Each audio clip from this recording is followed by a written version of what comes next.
Cafe life.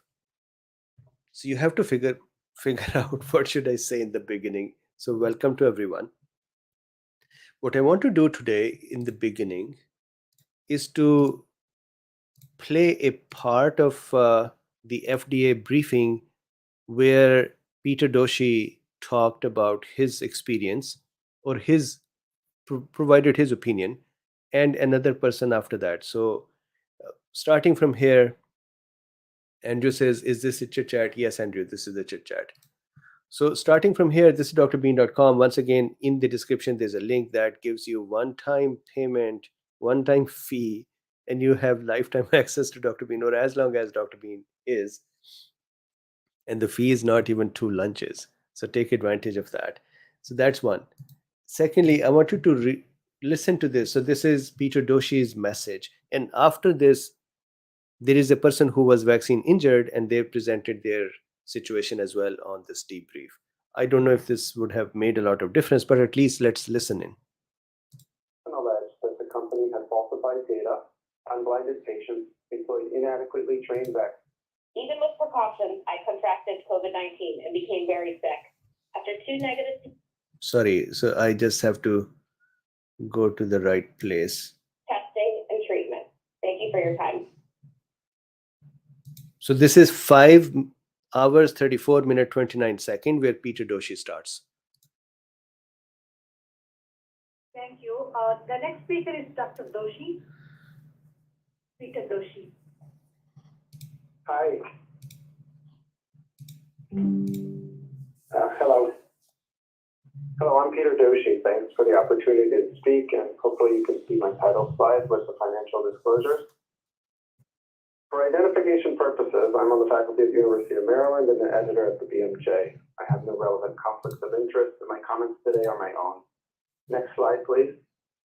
Last November, the BMJ reported the disclosures of a whistleblower named Brooke Jackson, who worked for Ventavia, a contract research company that ran 3 of the clinical trial sites for Pfizer's vaccine. Jackson alleged that the company had falsified data, unblinded patients, employed inadequately trained vaccinators, and was slow to follow up on adverse events. Correct, Texas. He is the editor, one of the editors, I believe. She provided the BMJ with company emails, internal documents, text messages, photos, and recordings of her conversation with company employees. Next slide. This photo, for example, shows vaccine packaging materials that are only supposed to be seen by unblinded staff, just left out in the open. Next slide. And unblinding may have occurred on a far wider scale. Here you can see. So I want to address this. He has been consistently anti-vaccine in his editorials. That could be a different thing. I think it is interesting here that he has put together some information that he wants to put out. And again, if you don't agree with that, then you don't agree with that. A general label. I also know, for example, I disagreed with his comment about the definition of vaccines.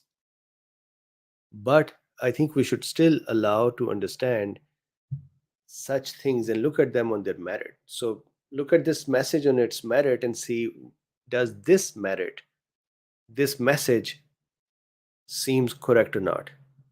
So he is anti-vax or pro-vax is a different aspect. The message here, we should look at that and then judge that as well. The document containing the instructions Ventavia staff were given to file each trial participant's randomization and drug assignment confirmation sheet into each participant's chart. This contained unblinded information. Next slide. Unblinding, as I think everybody knows, creates serious concerns about data integrity. Once this massive error was discovered, Ventavia asked staff to go through each and every chart to take out the randomization and drug assignment confirmation. You can see here an email from Ventavia's COO reacting after discovery of the problem. They had not even realized that the drug assignment confirmation contained unblinding information. Next slide. So before he goes to the next slide, see here the COO is saying, can you please call each site and make sure they get those removed from the source charts? I thought that the randomization page was fine and didn't include an unblinded information. The drug assignment page, however, does, and I didn't know that was being included. So meaning this is a correct complaint here, that the, at least in one little part, how little that is, I don't know, part there is a problem. The more interesting thing would be, what did FDA do about it? In the heat of a pandemic, it's not hard to imagine that corners were cut and mistakes were made. Some mistakes are benign, but others carry serious consequences to data integrity. One hopes Ventavia is an extreme outlier, but we need more than just hope. We need evidence that the data were dealt with properly. We need regulatory oversight. But despite whistleblower Brooke Jackson's direct complaint to the FDA never inspected Ventavia. In fact, FDA only inspected 9 of the trial's 150 plus sites before approving the vaccine. Just 9 sites. And Pfizer continues to use Ventavia for trials. Next slide. What about Moderna? FDA had over a year and inspected just one of the trial's 99 sites. How can FDA feel confident in the Moderna data based on a 1% sample? And I'm going to pause again to answer a very quick question from Michael. So, good question. Michael says, thanks as always. Haven't we known for ages that the vaccine does not stop infection, but supposedly just reduces serious cases? Yes, we have, and we have been talking about it. Why do you think the Israeli study raises new issues in that case? Very, very good question. Here is why. Number one, we knew it, and we had been talking about it when everybody was saying and promising that the vaccine would just, you will not have infection, you will not transmit infection, and all those things which today, if you say, will look like disinformation. The number two, we are not talking about the first primary series of the vaccine. Now we're talking about the 4th dose. The point is, you give one vaccine dose, you give the second dose. If you are trying to curtail the infection and you then say, go get a booster, then infection is not curtailed. Then you say, go get a booster. Infection is still not curtailed. At what point will we agree or understand that infection can occur? The severity, hospitalization, ICU, death, that is the right area to look at. So if we look at this infection rate to be still present, and if we say here, for example, in this study, although authors didn't make this conclusion, but if you look at this study, some folks will look at this and say, go get another booster, quick, because the efficacy has gone down. But they should not look at the cases to offer a booster, because that is incorrect way of assessing for when and how many boosters are needed. If we look at that, then we're going to say booster every month. That is the problem. The actual way to look at things, which, by the way, we still have not reached, the healthcare authorities have not reached that point. They're still looking at all of this to say, this is the discussion to say, do we need a booster? Do we need the booster for the whole population? That is my point. So this study, a large study, shows that just basing our decisions based on infection rate is not good.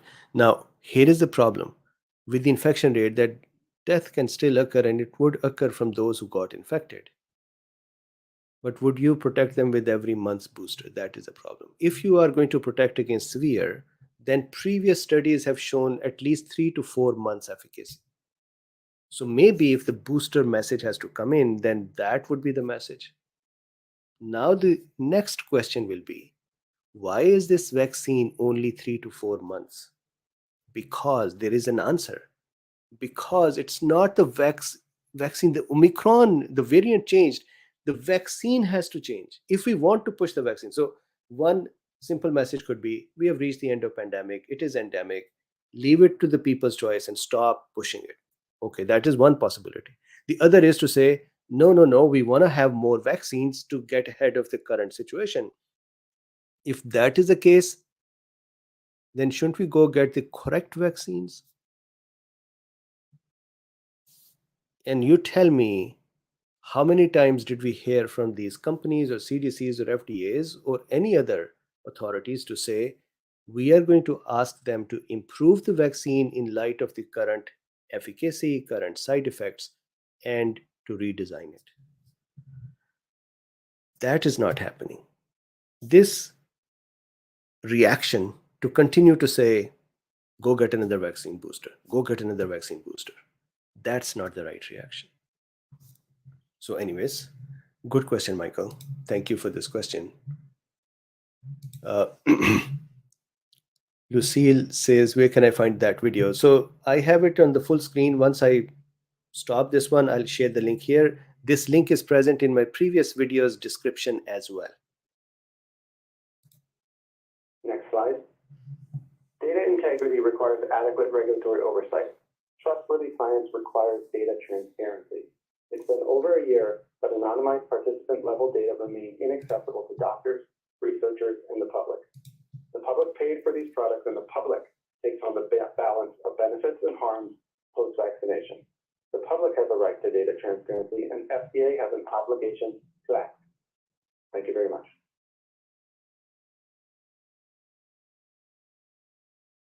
Okay, thank you. The next speaker is Dr. Brianna Adhesion. Hi, my name is Brianne Dressen. I have no relevant conflicts of interest. For transparency, I am a co-founder of React19.org, a nonprofit made by the COVID vaccine injured for the COVID vaccine injured, and we are dedicated to the advocacy and healing for those suffering lasting adverse events. I experienced a life-altering reaction after my one and only dose of AstraZeneca. So apologies that I stopped it, and I would share the link. This is FDA's debriefing, FDA's today's committee briefing. Paul has a very good comment. It may well be that a vaccine targeting Omicron or XE doesn't work any better or last any longer. Not sure the mechanism which would shorten the duration rather than effectiveness of vaccine. What a beautiful comment. So this is what needs to be understood. That what is the right way to handle Omicron? Can we say that Omicron has become mild enough that we can just protect those that are really, really at risk even now? For example, people with comorbidities. For example, in the US, 40% of the people who died were diabetics. So how about we look at how do we control diabetes? How do we make sure that diabetic pathologies, if they're present, then how do we keep their immune system running? Look, their immune system is generally working less because there is not enough energy for the cells to work with. And it would be okay for such folks to give them some sort of a booster and protect them. Meaning this kind of a wisdom has to come in. We have to see what vaccine would work with Omicron or XA. It's not that none of the vaccines will work with it, but we are just not doing that.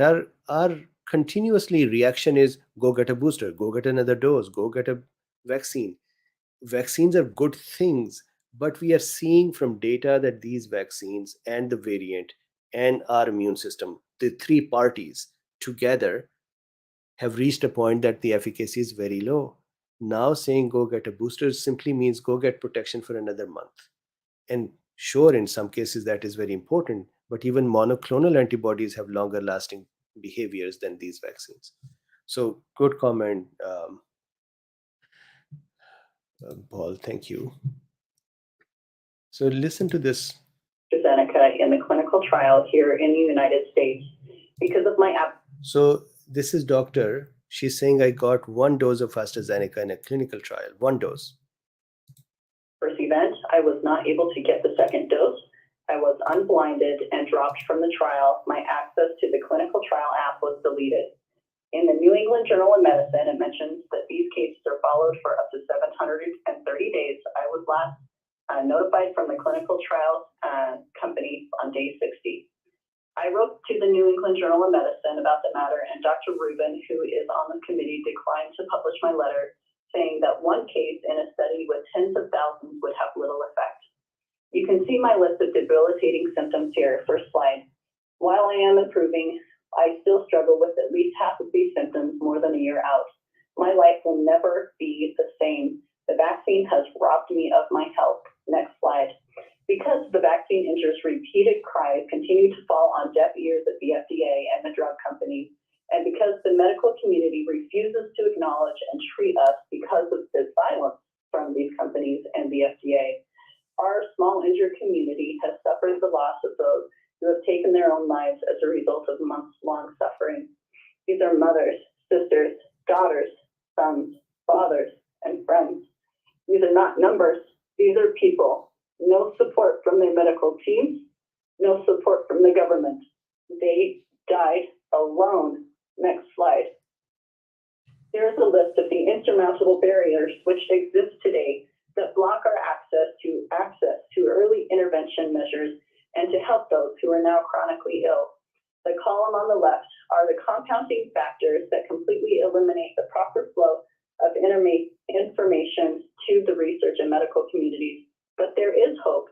The column on the right are the solutions. You, who are here in this meeting today, hold the key to open the door to provide hope and healing to those who are hanging on one day at a time. Disclose and collect the data on potential adverse related events like MIS-V, neuropathy, and tinnitus. Give the green light for research to start. German health insurance agencies have already established the burden on the healthcare systems due to the high rate of COVID vaccine-related adverse events. Revamp the vaccines and remove the spike as an antigen. FDA, it is your responsibility to ensure the safety and efficacy of these vaccines. We are the clear evidence and living proof that there are questions regarding safety. You have ignored the repeated cries of those injured by the vaccines, and your silence is deafening. Thank you. So I just wanted to have these couple of things. I'm going to put this link. This is actually Vaccine and Related Biological Products Advisory Committee meeting today. And look at the hours, 8 hours, 46 minutes, 20, so 9 hours. This went on for the whole day. Here is a link to this. And it is a sad situation. Efficacy is dropping, safety, there are people, we can continue to say rare, but when you heard her, that is a person. She's a doctor, 39-year-old female. Anyways, so how are things here?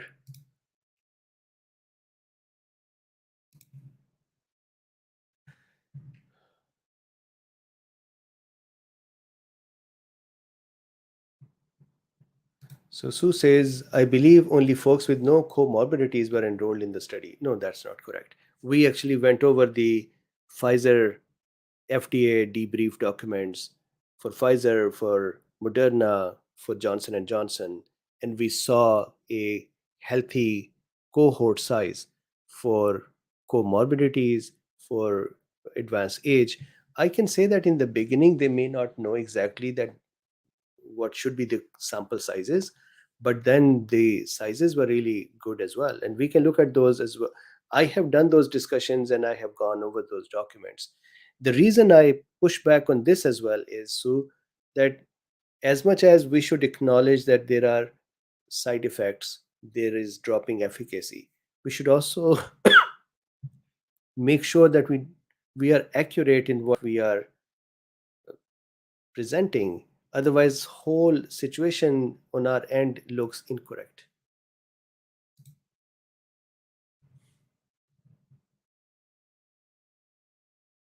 So Robin says, do you think that the diabetics that are dying are undiagnosed before getting COVID? I remember in one of Dr. Dumelo's talks, he said that diabetics that have well-managed diabetes did much better. So I'm not sure about the first part of your question, Robin, but yeah, if the diabetes is controlled, here is the situation with diabetes. A diabetic is in multiple phases of the disease according to the excuse me, control and progression. Let's say I become diabetic today. I may not have sufficient damage, and the reason for that, let me share this screen and explain what happens. So what happens is, in the case of diabetes, our cells, here are cells, some weird old cells. So cells, and cells. They need to eat glucose. Let's say they are the cells of a blood vessel, right? They need to take glucose and then convert that, use that in the process of creating energy, ATP. Now, for the glucose, so there are many kinds of cells. Those who know diabetes or mechanisms, uh, I'm not now going to do a complete, thorough discussion of that. My website has it. But here, let's say we have a, excuse me for the coughing. So let's say there is a glut. Glut is a glucose uptake channel. It's a transporter. So here the glucose comes in and needs to go through this glut into the cell. And to do that, we need to have insulin present in majority of the gluts. There are some glucose transporters that do not need insulin. So we're talking about those that need insulin, regular tissue cells. So when the insulin is present, then the glucose would go into the cell and the cell would use it. That would have not only a benefit on the cell, that cell has energy, but there is an other important benefit, and that is that the glucose, let me make glucose in black, glucose outside of the cells. So if it is here, this would be called interstitial area. This the tissue spaces between the cells. Just imagine our streets between our houses are called interstitial spaces.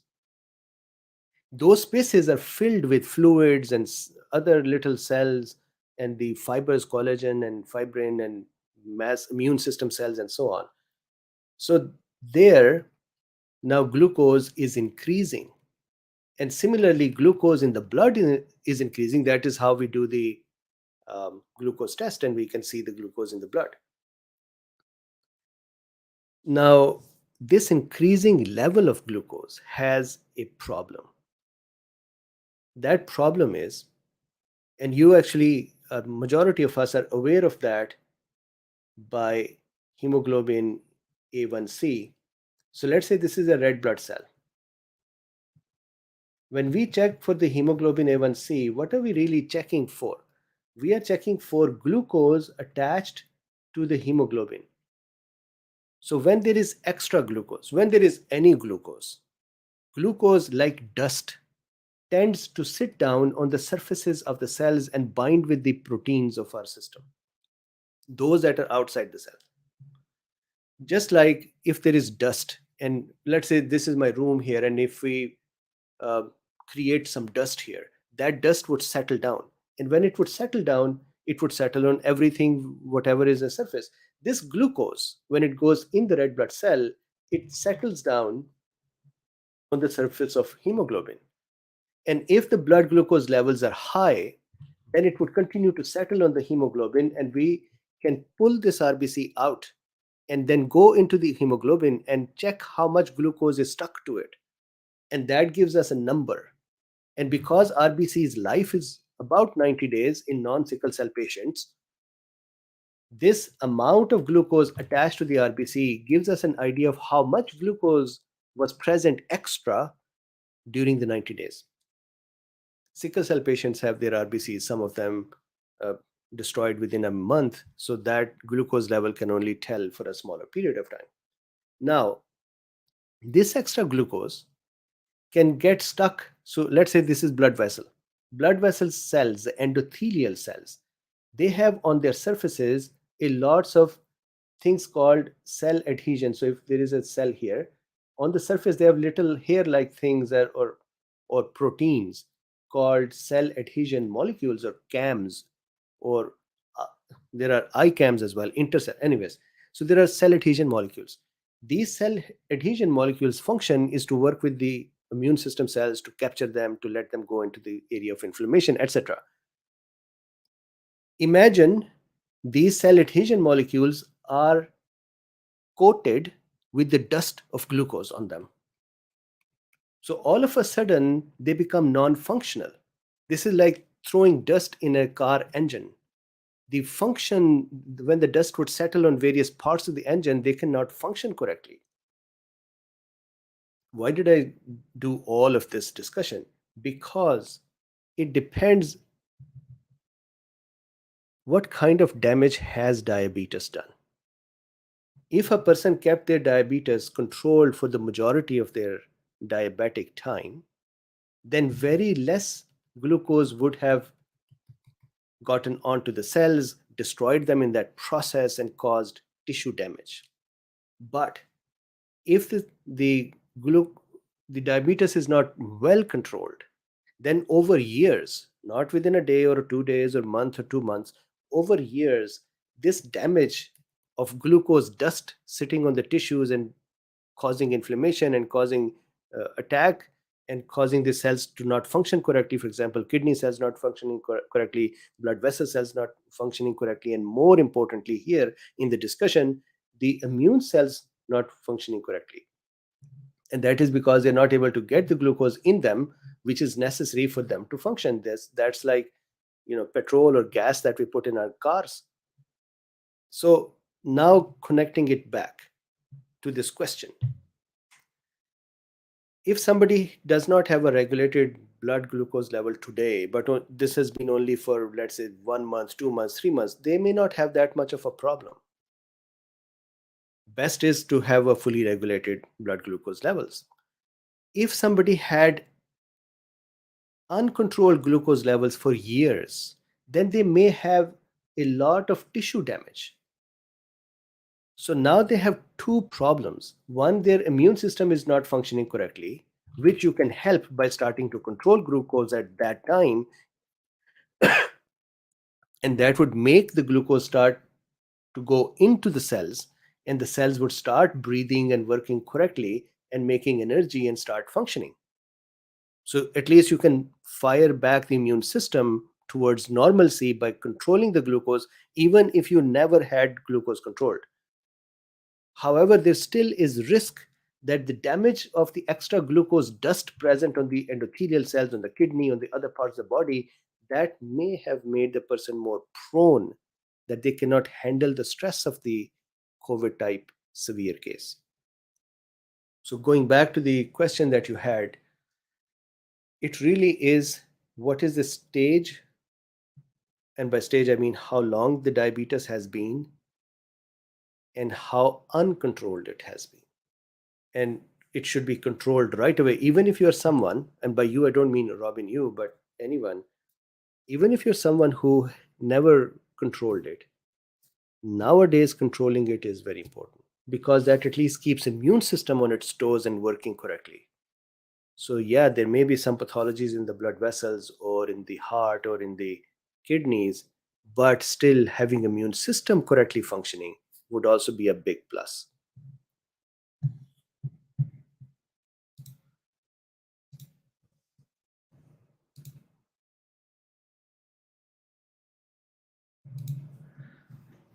So Paul says, note that 40% of the US COVID deaths had diabetes, whereas 10.5% of US population has diabetes. But average age of US COVID death is 79 years, and the CDC says that's about 30% greater than 65 have diabetes. Yes. Thank you for this, Paul. Deed says, I didn't know the meeting was going on. Here we are.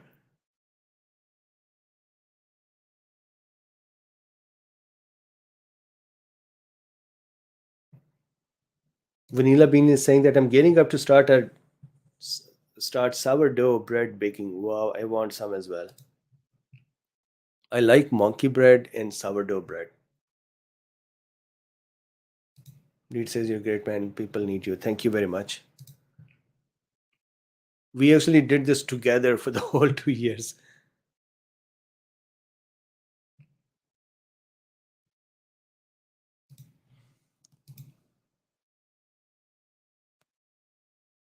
Jody says, red cars get pulled over the most. Don't buy a red car. Yes.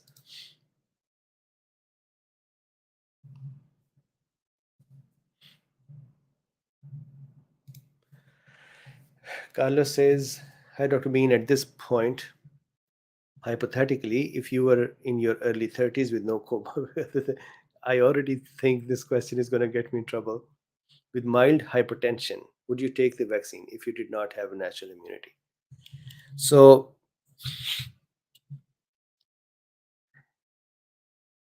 younger than 30, maybe one dose of Johnson & Johnson.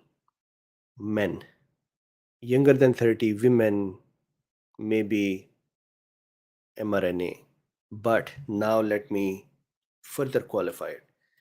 With the Omicron and these vaccines, the benefit continues to dwindle.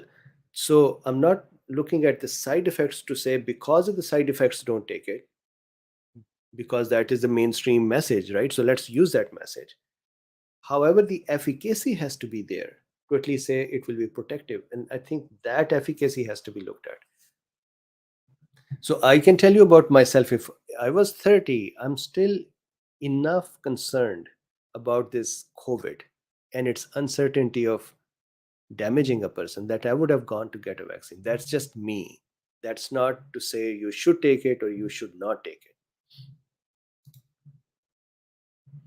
And I would request people who hear this from me, if you look at my body of work, I have never tried to ask you to take a vaccine or not to take a vaccine. I have always been very open about my own state or thinking, just so that you are aware where I personally stand. And the amount of work that I have done, that actually includes all kinds of discussions, because these are medical discussions that include discussions where vaccine efficacy is in question, like today. That includes discussion where vaccine side effects are horrible, like we have done before as well. And that includes discussions where efficacy is shown to be great, like we did with the previous vaccine, previous variants. So I would still, as much as there is a pull on me to say, come into one group, become anti-vax or become pro-vax, I would still continue to want to stay within medical frame. And that frame is, at this time with this variant, we are lucky this variant is milder and does not damage us that much. And that is also data. And at this time, these vaccines are not effective. These need to be redesigned, these need to be remade. And if this could be made in one day, why can't they not be made again in one day? Then asking people to continue to take them as boosters while they're not really helpful, that I think is a very incorrect way of looking at the world.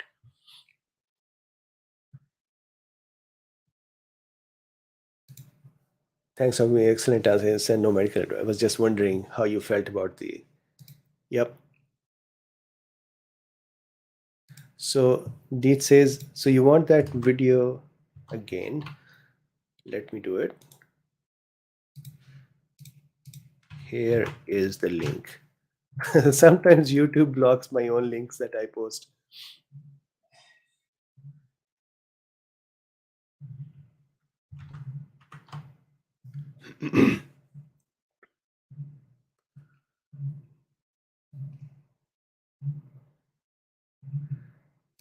So Deborah says, I don't understand the delay with Novavax. If I had been approved, could have been included in various studies, and PS, we could have had it. Novavax may be the one that works better long term. That is true. We'll see more. So far, I'm seeing that Novavax, relative to others, have slightly less side effects, or even when it is given, less side effects, and severe side effects are also less. So it seems to be an interesting vaccine. What I like, and I will keep saying it, what I like about Novavax is the following. So let's say this is the bouquet of the spike proteins, right? This bouquet's size is that of a virus. This is not a lipid nanoparticle. This is a particle. It is a nanoparticle, but this is protein, subprotein. part of the virus protein, spike protein, right? This cannot just willy-nilly enter a cell. So let's say this is a cell, a regular cell, not an immune system cell, regular cell. This bouquet cannot enter it because the cell membrane will not allow this kind of a particle to just enter. On the other hand, an immune system cell, for example, let's say a macrophage, look, I'm going to make it into a cell that is biting it.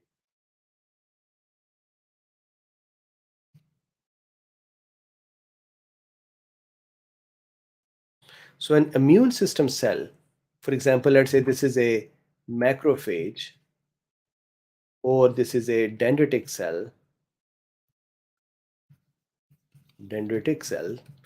These cells, or neutrophil or other such cells, but these are primarily the ones. These are trained to do phagocytosis or pinocytosis or eat it up in a very safe way, bring it in, then destroy it, and then put those little pieces of it and put them on the surface of them, from where the immune system can then become activated. So to me, it seems very, if somebody is concerned about, for example, mRNA or adenovirus DNA, this one seems better than that because it's not going into the normal regular cells. Where can the concern be? Which I am not concerned because I don't believe in these theories that are out there, is that, hey, this spike protein will get into the blood and cause damage. For this spike protein bouquet to get into the blood, is once again, it has to cross the vascular barriers and endothelial cells to enter the blood. Although, once the inflammation starts happening here, there will be blood capillaries or endothelial cells in the capillaries. What they do is, in the area of inflammation, they create gaps between them, or they always have gaps. They increase their gaps so that things can easily move out and in, because there is a war going on and there is a supply need, and we need to bring material into the tissue, and we need to take waste products or the raw or the damaged trash material out. So can some broken out spike proteins or some particles, when the capillary becomes big enough, can they get into the blood and go? Yes, they can. So I like Novavax for all of these. And just for the clarity, these are the cells. Something is going on with my. These are the cells.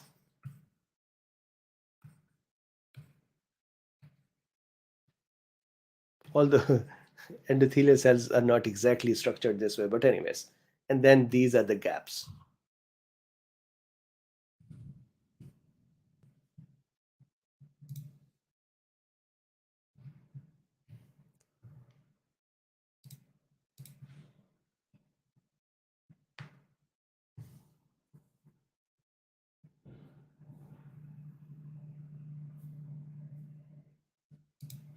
So Robin says, I'm very concerned about the lack of long-term hemoglobin testing, and the meaning one can do that, right?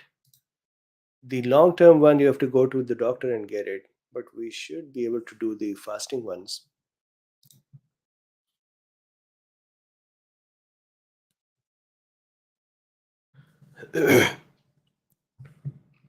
So Omicron and flu, we have done that discussion many months ago.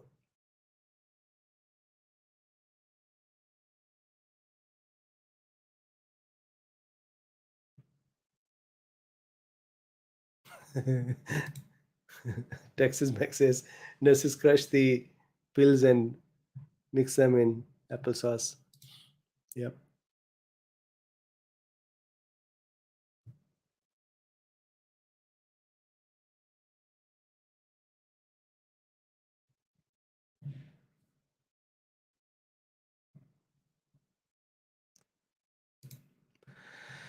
Susan says COVID patients being treated with steroids, could this cause diabetes? No. But stress can cause diabetes, and the infection itself is stress. That usually is temporary diabetes, it can resolve. But if COVID causes pancreatitis, then there can be diabetes. But steroids increase the blood sugar because they are stress hormones, and their function is to reduce the utility of glucose. Because of that, when we are on steroids, our blood sugar levels are generally high, but they settle down once the steroids are stopped. And if somebody is already diabetic, then they may have to work with a doctor to figure out how to adjust their doses. It is a common known phenomenon.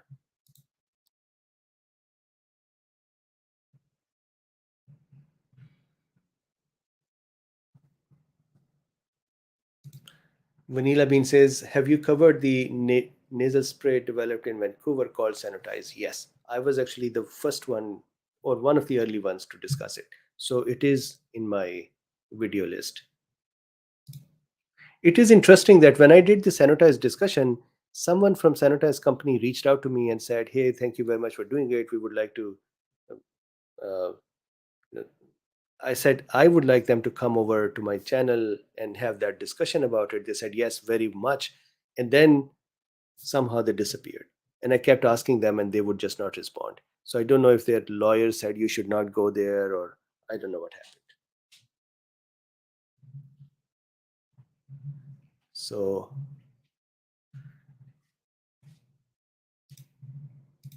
thank you.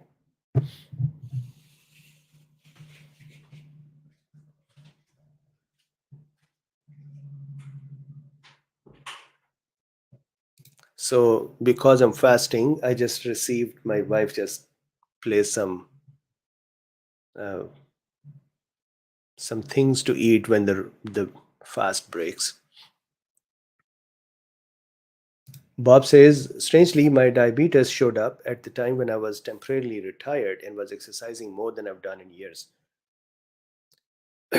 So here is what happens.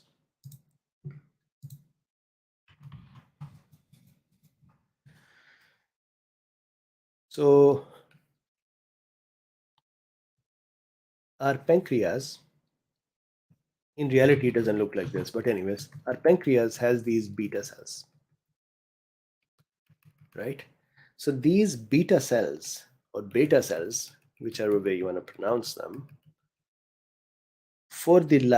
during the life of us, they continue to reduce in number as they work. They are like tiny engines that work for some time and then they burn out.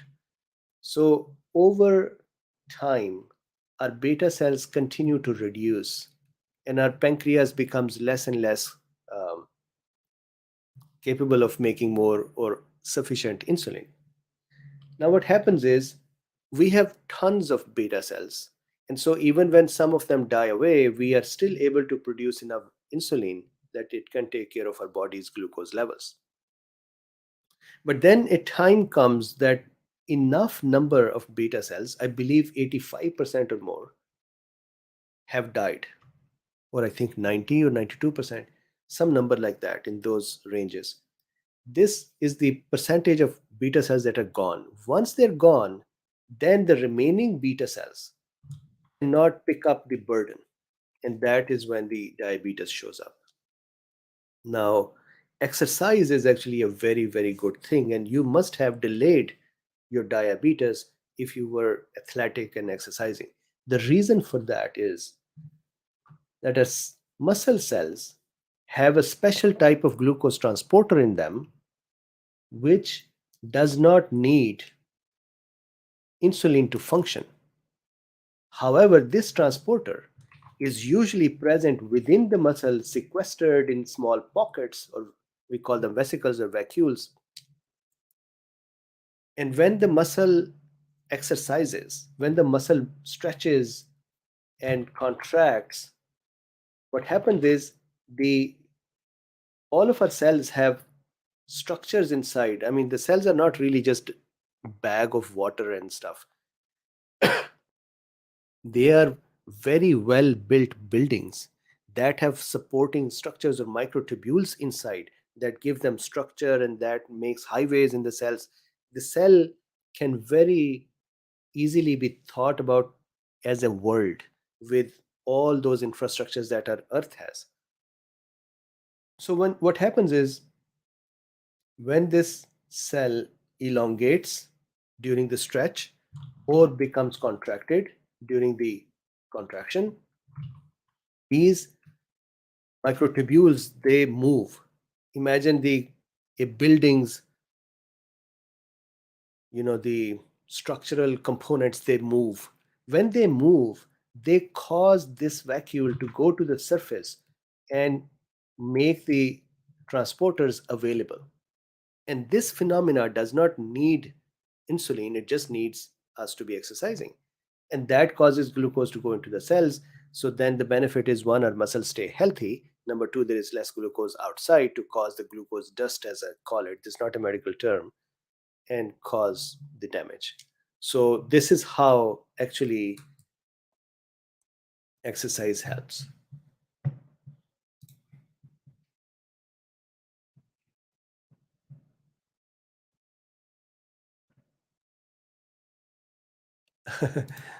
M. Gregory says, how does Dr. Bean remember this stuff?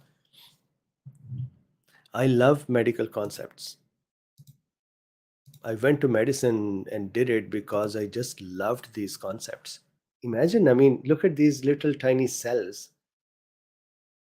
They are just so marvelous. Every one cell, I used to tell my medical students, we should learn from our cells how to be disciplined and how to function correctly. Our cells are marvelous. You're very welcome.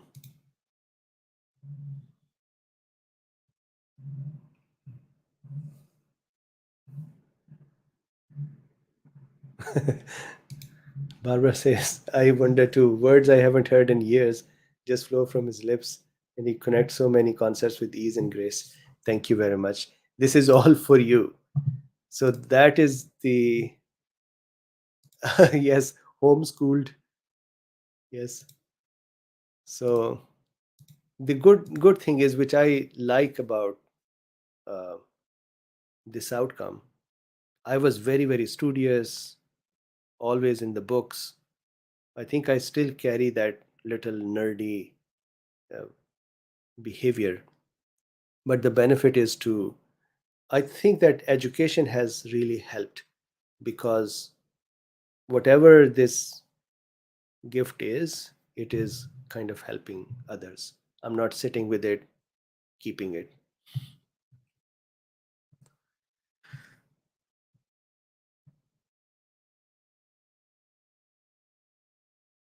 So apologies. So Wes Smith says, I don't want to trick my cells with lipid nanoparticles.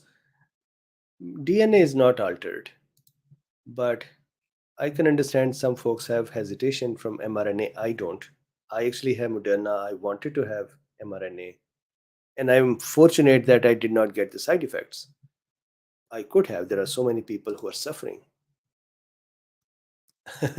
Kini says, I need a so give me one quick minute. The fast just broke.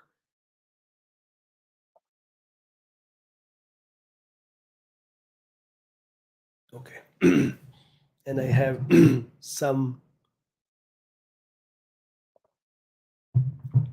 milkshake as well. Yep. So my grandmother and the stick worked. Andrew says, wasn't there some research recently showing it was reverse transcribed? Yes, and I discussed that too. Reverse transcription is different, and it is done by many viruses. Integration into the DNA, the alteration of the DNA, is an entirely different thing and not proven.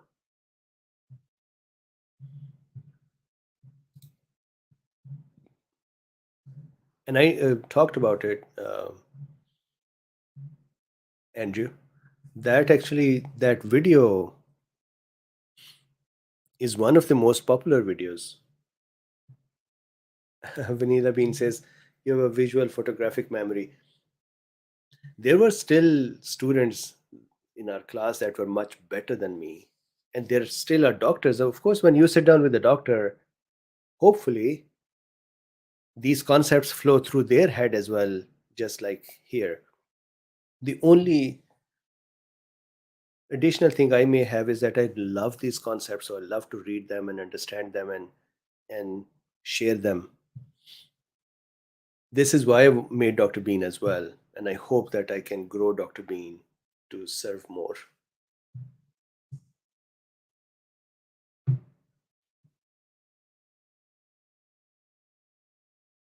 So, Andrew, so I discussed that study as well. That was a Swedish study that said that the spike protein translocates to the DNA and impairs DNA damage repair. That study, one, there is an expression of concern on that was that really accurately done. One. Second, even when that study says that spike can translocate to a DNA and impair damage repair, that would not change the DNA. It can damage the DNA, which is not, let's say, not repaired. Let's take that study on its face value that that is true. That will mean that that cell would die.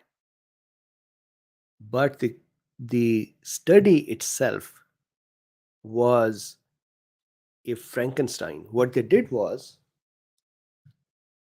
here is the problem with the mechanism. My apologies with this cough. Here's the problem with the mechanism. What they did was, they wanted to prove this for B cells, but the spike protein doesn't enter B cells because, or the virus, because B cells don't have ACE2. So what they did was, they created a Frankenstein cell, a transfected cell. Frankenstein is not a medical term. They created a cell with the modified genes in it, which allows a specific behavior of that cell which does not happen in vivo. And then they proved this, which is in doubt as well. But the question then became that how does this happen in vivo? And their answer was that maybe spike protein comes out of the other cells as exosomes, and then those exosomes enter B cells. And it is a very interesting thing. I actually wanted to discuss exosomes. Exosomes are tiny lipid particles with something on them. In this case, let's say spike protein. So they can look like a virus, but they are not a virus because they don't have mRNA in them. They're like little boats with spike attached to them. And they said this boat can come out, the exosome can come out, and then that exosome can enter a B cell. So now, how many exosomes will find their way into the B cells, and then the B cell would get infected or not infected, have the spike protein and malfunction? So there were lots and lots of theoretical possibilities, and the whole in vitro system was a mad scientist's lab. Meaning, I presented it, it was interesting, but it was a very interesting lab function, not something that is possible in vivo.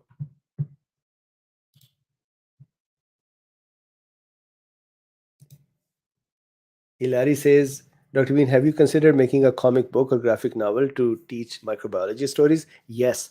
So you would be surprised with this. Before the pandemic, I was working to create these microbiology bacteria and pathogens as characters and create these stories about them and how we defend. So there is a war that happens, and then the pandemic occurred, and I left everything and I started doing COVID discussions here. So those 50 microbiology pathogens, my document is still standing at the number 7 or 8, and I have to do more. So yes, that was my big aim for myself, to produce that microbiology structure. This video that I did, I don't know if You have seen that one.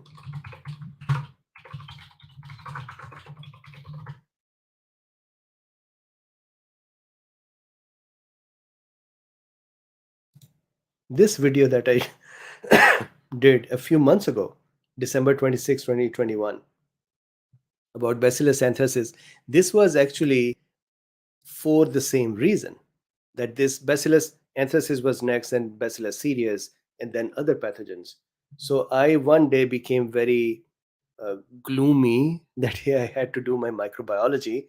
So I created this. So as you can tell, I tried to make them into these little, I drew them all, these whole things, because I think microbiology and immunology should be taught in this characterful way.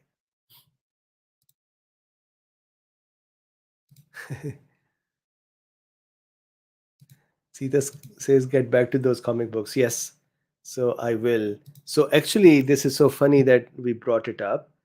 I was talking with a couple of writers to say, can you please help me transcribe these and then put them together in the form of a book? And for the time being, instead of a published book, maybe we can start putting it on Substack and then compile it from there into a book. And they have agreed. And I was actually going to talk about it with the team here to say that the cost is about 3,000 per month. Remember, we tried this book project before as well. So now we have a team, and they have actually given me a couple of samples as well. So I would share that. And then their cost is about 3,000. I'm hoping that with Substack, we might reach a point to have 3,000 just subscriptions on the Substack. But by that time, till that time, I'll probably do a GoFundMe and create the first set of book pages that way.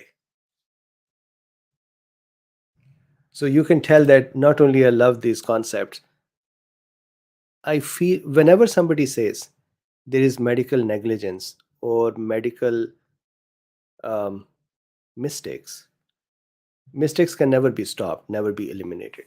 But one part of this in incorrect diagnosis and management, nowadays even more pronounced, is because of lack of understanding of medical concepts. Not every doctor has medical concepts clear to them in this simple, straightforward way. We in medicine tend to write medicine with lots of jargon that even our own community finds it difficult to comprehend. And the result is that we become, as a practitioners, we become very specialist to the problems in the community, mainstream problems. And as soon as there is something deviating from that main problem, we cannot figure out because we cannot connect the dots. So I feel anytime somebody says that there is a problem that their doctor didn't understand, I feel that an underlying knowledge gain in a fun, simple, easy way can create recall that is easier and improve the patient outcome. That is the philosophy of DrBeen. And that is what I want to do. And we have slid back a little bit in last 2 years because my focus has been here. But I think this work, COVID work, was entirely valuable. Could not have been. I was talking with my wife and I said, this may be the highlight of my life, that I was able to assist. It is a sad time overall, but I got an opportunity to assist and put myself, people say, put your money where your mouth is. I put myself where my mouth was, and that was to improve the patient outcomes. So it's a very touchy subject for me, and I'm very passionate about it. So with this,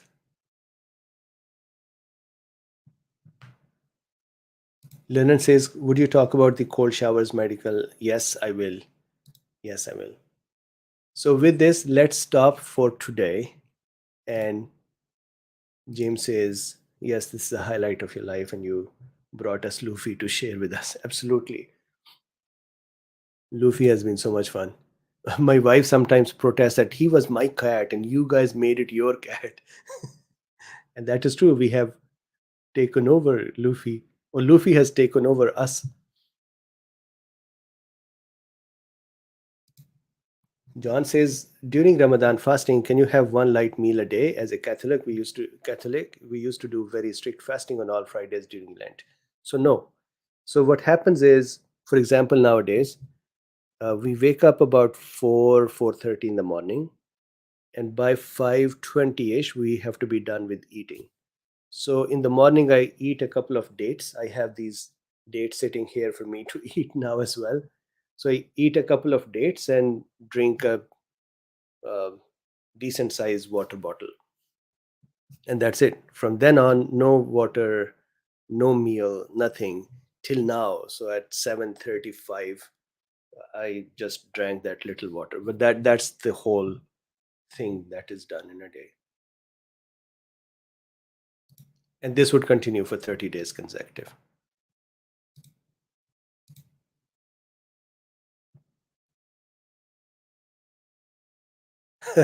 So this is a very good question. How do you cope with Ramadan above the Arctic Circle? So I believe that there is a concept that you can take the average day's length and use that as a day when the sun's cycles are different. For example, when you're flying, the day can become very different, and similarly in these places. So when you're flying, for example, if you're going from here to another place where the night just continues, then you can decide when is the right day's length and you can break at that time. Vanilla Bean says, due to COVID and this channel, you've gained a lot more viewers and have had great influence, and you've made significant contributions. You're a gift from me. Thank you very much. We all did this together. Yes, Luffy's ours. We have critical mass compared to Hina. That's true. So thank you once again. Please like, subscribe, and share. And there are some links in the description if you would like to buy the plan for Dr. Bean, or use Buy Me a Coffee or PayPal or become a patron. Thank you very much, and I would see you tomorrow. Bye bye.